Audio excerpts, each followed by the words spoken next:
Guys এখন uncle একটা গান গাবে, নিজে যেতে যেতে বলছে, কিন্তু বলেন।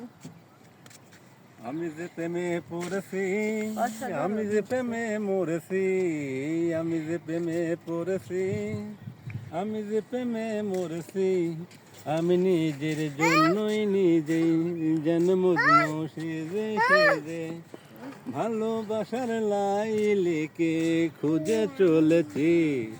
আমি যে প্রেমে পড়েছি, আমার বুকের মধ্যে যার ছবি আঁকা আছে, আমি তারে গিয়ে পাবো আমি কার কাছে। আমি ঘুরি পথে পথে যেন মজনু সেজে সেজে ভালোবাসার লাইলিকে খুঁজে চলেছি। গাইস প্রচুর পরিমাণে এটা শেয়ার করে দিবেন, ঠিক আছে? আর কেমন লাগলো অবশ্যই বলবেন। আঙ্কেল কি প্রেমিকার জন্য বলেন না আন্টির জন্য? হ্যাঁ, কার জন্য বলেন? আচ্ছা।